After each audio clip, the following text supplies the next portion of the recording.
সবাইকে জয় যিশু। আজকে নতুন আবার একটা ভিডিও নিয়ে এসেছি আপনাদের সামনে। ভিডিওটা শুরু থেকে দেখতে থাকুন।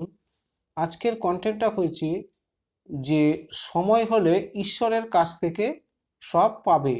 যে কোনো জিনিস একটা সময় দরকার। তা সময় না হলে কিন্তু সেই কাজটা কিন্তু সম্পন্ন হয় না। অধীর আগ্রহে কিন্তু পথে বসে থাকতে হয়। যে যতই লেখাপড়া শিখে শিক্ষিত হোক না কেন, তার চাকরি বাকরি তার জীবনে কিন্তু একটা বড় আশা আকাঙ্ক্ষা থাকে।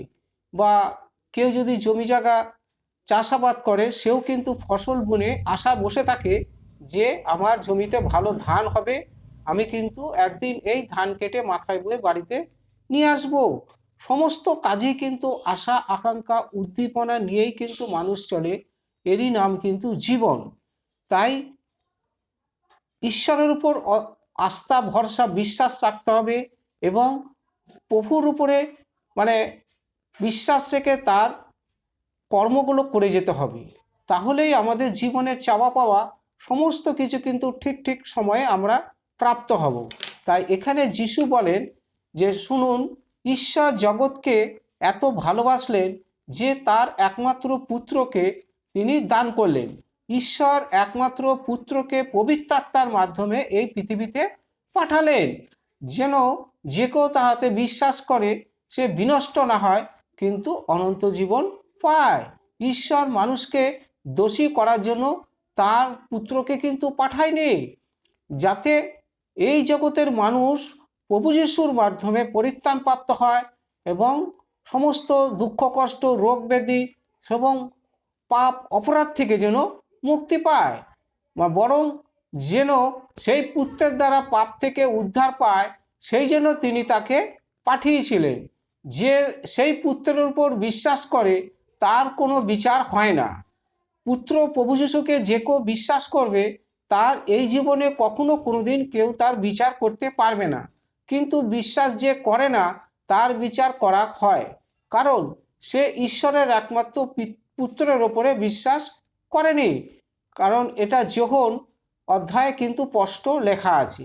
তাই পুত্রকে, পুত্র হলো পিতা পুত্র পবিত্র আত্মা, এই তিন নিয়ে হয় ঈশ্বর। ঈশ্বরের একটা অংশই হলো পুত্র প্রভু যিশু। পিতা পবিত্র আত্মার মাধ্যমে কিন্তু এই পৃথিবীতে পাঠিয়েছিল। তাই মানুষ তার উপরে যদি ভরসা করে চলে তার জীবন ধন্য হয়ে যাবে।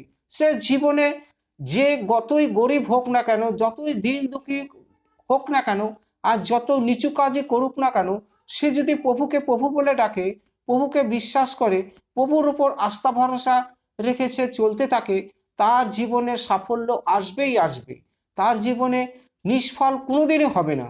একদিন আস্তে আস্তে বড় হতে সাহায্য করবে এবং ধনবান হবে, অনেক আস্তে আস্তে বৃদ্ধি পেতে সাহায্য করবে। তাই মনুষ্যপুত্র প্রভু শিশুকে এই জগতে পাঠানোর উদ্দেশ্য এই, যেন পুত্রর মাধ্যমে এই জগতের মানুষ পরিত্রাণ প্রাপ্ত হয় এবং পাপ অপরাধ থেকে মুক্তি পায় এবং অনন্ত জীবন লাভ করে। তাই প্রভুকে কখনো হেলায় ধুলায় অবজ্ঞা ঘৃণা বা মানে এড়িয়ে যেতে নেই। কারণ প্রভু তো ঈশ্বরের একটা অংশ। যেমন ঈশ্বর স্বর্গ দিকে বসবাস করে, সেমনি পুত্র ঈশ্বরের ডান দিকে সিংহাসনে কিন্তু বিরাজমান আছে।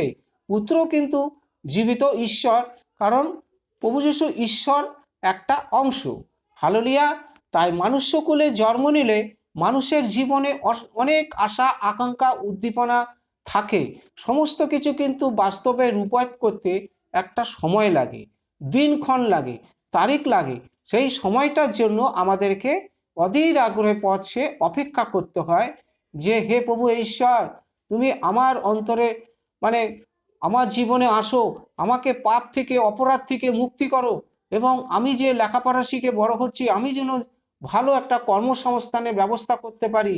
আমার উপরে এই বাবা মা ভাই বোন আছে, আমি যেন ঠিকভাবে সংসারটাকে পরিচালনা করতে পারি এবং দুঃখ কষ্ট সমস্ত ভার আমি যেন লাঘব করতে পারি। প্রভু তুমি আমাকে জ্ঞান দাও, বুদ্ধি দাও, সরল দাও, শক্তি দাও এবং তোমার শিক্ষা মালা যেন আমার অন্তরে থাকে।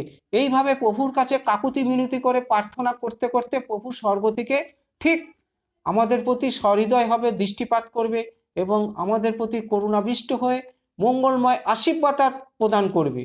তখনই আমাদের জীবনে মানে সমস্ত কিছুর হাত থেকে আমরা পরিত্রাণ পাব। হালেলুয়া। তাহলে আজকের কন্টেন্টটা এই পর্যন্ত। সবাইকে জয় যিশু। ভিডিওটা যদি একটু হলেও যদি ভালো লাগে আপনারা একটা সাবস্ক্রাইব দিয়ে রাখবেন, কারণ এর থেকে আরও ভালো ভালো কিন্তু ভিডিও সবার আগে আপনাদের কাছে পৌঁছবে। সবাইকে জয় যিশু। প্রভুর কাছে প্রার্থনা করি আপনারা সদা সর্বদা ভালো থাকুন, সুস্থ থাকুন, আপনাদের সংসারে যেন সুখ শান্তি সমৃদ্ধ সমস্ত কিছু বজায় থাকে। সবাইকে জয় যিশু। আমেন।